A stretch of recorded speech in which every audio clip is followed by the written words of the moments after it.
जय हिंद साथियों, मैं आज आप लोगों को डायरेक्ट टैक्स और इनडायरेक्ट टैक्स यानी प्रत्यक्ष कर और अप्रत्यक्ष कर की एक शानदार ट्रिक बताने जा रहा हूं। तो आप लोग पहले तो ये समझो कि डायरेक्ट टैक्स और इनडायरेक्ट टैक्स किसे कहते हैं, उसके बाद फिर ट्रिक्स पर हम लोग पहुंचेंगे। दोस्तों, डायरेक्ट टैक्स वो टैक्स होता है जो आप डायरेक्ट सरकार को देते हो, जैसे कि आपका इनकम टैक्स हो गया, आयकर हो गया, वो आपकी जितनी इनकम होती है वो आप सरकार को देते हो। जैसे कॉर्पोरेट टैक्स हो गया, निगम कर, जो कंपनियों की जो इनकम होती है वो डायरेक्ट वो सरकार को देती है। अप्रत्यक्ष कर और इनडायरेक्ट टैक्स क्या होता है दोस्तों? वो टैक्स जो आप देते हो लेकिन आप इनडायरेक्टली सरकार को देते हो। आप किसी व्यापारी को देते हो, रेस्टोरेंट वाले को देते हो, जब उससे आप सामान खरीदते हो, यानी जब आप खर्च करते हो, और फिर वो व्यापारी उस टैक्स को सरकार को देता है। ये पहला तरीका है। दूसरा तरीका, जब आपको इनकम हुई तो आपने डायरेक्ट टैक्स दिया, जब आपने खर्च किया किसी वस्तु पे तो आपने इनडायरेक्ट टैक्स दिया, जैसे कि आप जीएसटी दे रहे हो आजकल। तीसरा और इकोनॉमिक्स का तरीका, अब वो जो है सरकार से डायरेक्ट जो कनेक्ट करके, डायरेक्ट टैक्स वो टैक्स होता है जो आप पर सरकार लगाती है और आप ही पर भार आता है, यानी कराघात और करारोपण दोनों एक ही व्यक्ति पर लग गया है, आप ही से लिया जा रहा है और आप ही पर उसका भार भी आया है, वो डायरेक्ट टैक्स हो गया। इनडायरेक्ट टैक्स उसे कहते हैं दोस्तों कि लिया गया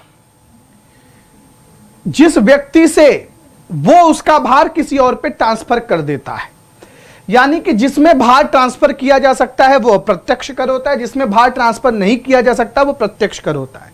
भार ट्रांसफर करने का मतलब, आपने कोई वस्तु खरीदी, यानी आपने मान लीजिए कि कोई साबुन ही खरीदा या पार्ले जी बिस्किट ही खरीदा, तो आपने उस पर टैक्स दिया। दोस्तों, आपने उस पर टैक्स दिया, आपने तो पैसा व्यापारी को दे दिया। अब व्यापारी जब उसका बिल बनाएगा तो उसमें टैक्स जोड़ देगा, वो टैक्स आपसे ले लेगा और फिर वो टैक्स सरकार को देगा, यानी कि सरकार व्यापारी से लेगी टैक्स, लेकिन व्यापारी क्या करेगा, उस टैक्स के भार को आपके ऊपर प्रत्यारोपित कर देगा, आपसे ले लेगा। तो ये कई तरीके हैं डायरेक्ट टैक्स इनडायरेक्ट टैक्स को समझने के। खैर, अब हम लोग आ जाते हैं दोस्तों सीधे ट्रिक पर, ज्यादा टाइम नहीं लेते हैं और सीधे ट्रिक पर आ जाते हैं मेरे दोस्त, कि डायरेक्ट टैक्स की ट्रिक क्या होगी।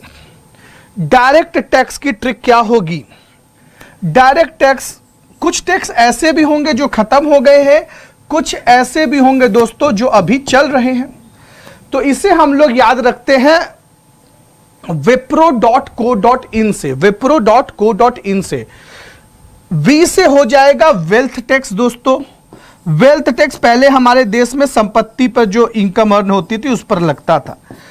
दूसरा, प्रॉपर्टी से जो इनकम होती है दोस्तों उसके जो सारे टैक्सेस जो है ये डायरेक्ट टैक्स पे आते हैं। तीसरा होता है दोस्तों कॉर्पोरेट टैक्स। कौन सा होता है? कॉर्पोरेशन टैक्स भी कह सकते हो इसको, कॉर्पोरेशन टैक्स, या जिसको हिंदी में कहते हैं निगम कर। क्या कहते हैं? निगम कर कहते हैं। यह कंपनियों की इनकम पे लिया जाता है। यह किस पर लिया जाता है? कंपनियों की इनकम पर लिया जाता है। ठीक है, अब ये हो गया डॉट इन। ये डॉट इन कौन सा टैक्स है दोस्तों? इनकम टैक्स है, आयकर है। क्या है? इनकम टैक्स है दोस्तों। ये क्या है? आयकर है। बात समझ में आ रही है? इनकम टैक्स है यानी कि आयकर है। क्लियर है? wipro.co.in, कॉर्पोरेट टैक्स और इनकम टैक्स इस समय पूरा रनिंग फॉर्मेट में इस समय चल रहा है। चलिए अब आगे चलते हैं दोस्तों, और हम लोग अब बात करते हैं किसकी? अप्रत्यक्ष कर की। किसकी बात करेंगे दोस्तों? अप्रत्यक्ष कर की बात करेंगे।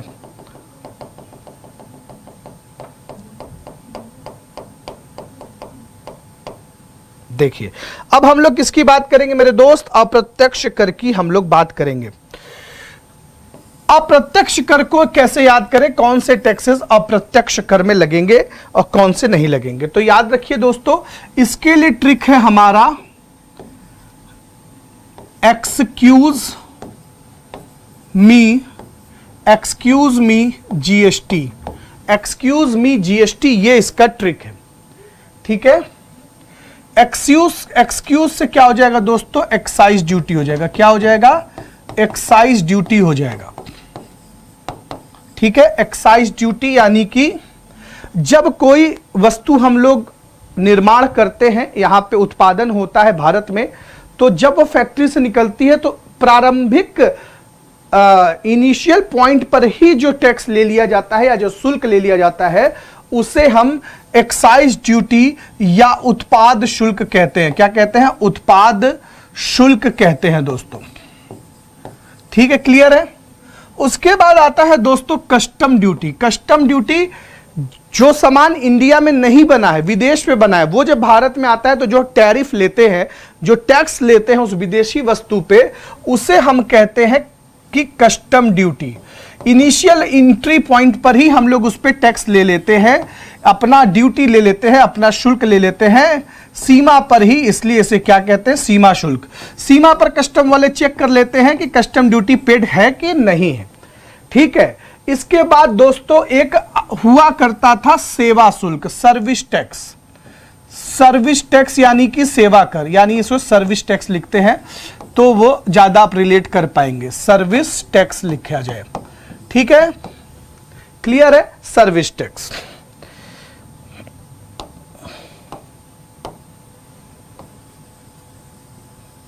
अब इसके बाद दोस्तों यहां पे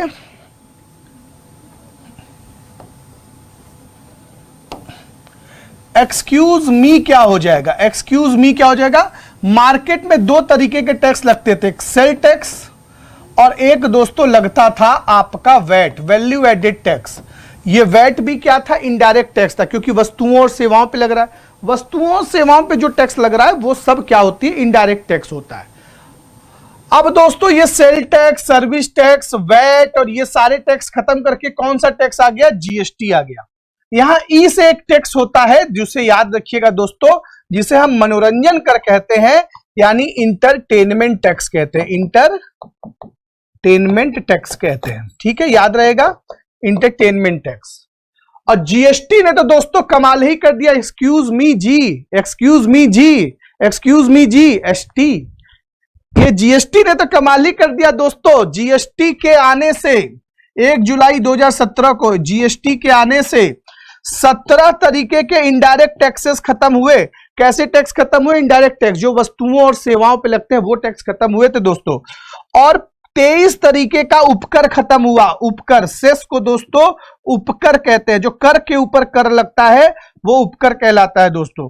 जैसे अभी पेट्रोल पर 4 रुपए कृषि उपकर लगाया गया है, अरे डीजल पर, और पेट्रोल पर 2.5 रुपए जो है कृषि उपकर लगाया गया है इस बार के बजट 2021-22 में निर्मला सीतारमण जी ने। दोस्तों टोटल 40 तरीके के कर और उपकर खत्म हुए थे। ये बहुत बड़ी क्रांति आई थी, है ना।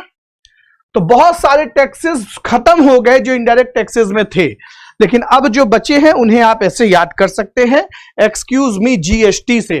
कई बार ऐसा क्वेश्चन आता है कि ऑड वन आपको हटाना रहता है, बताइए इनमें से कौन सा प्रत्यक्ष कर है या इनमें से कौन सा अप्रत्यक्ष कर है। तो आई होप कि आपको इस ट्रिक से अब फायदा मिला होगा। जो मैंने आपको कॉन्सेप्ट बताया प्रत्यक्ष कर और प्रत्यक्ष कर को ज्ञात करने का, उससे भी आपको फायदा मिलेगा। तो भाई ऐसे ही मजेदार ट्रिक्स हमेशा जानने के लिए हमेशा इससे बने रहिए हमारे चैनल के साथ। हमारे सभी धुरंधर आपको एक से एक ट्रिक से रूबरू कराते रहते हैं और आगे भी लगातार कराते रहेंगे। एक बार इसे शेयर कर दीजिएगा दोस्तों, ताकि ज्यादा से ज्यादा लोगों को ये लाभ मिल सके, ज्यादा से ज्यादा लोगों तक ये एग्जाम्पल ट्रिक क्लासेस की जो है चैनल का सब्सक्रिप्शन पहुंच सके। तो एक बार आप भी सब्सक्राइब कर लें और बाकी लोगों को भी प्रेरित करें इसे सब्सक्राइब करने में। थैंक यू सो मच, शुक्रिया, धन्यवाद। जय हिंद, जय भारत, जय एग्जामपुर, कर विजय एग्जामपुर।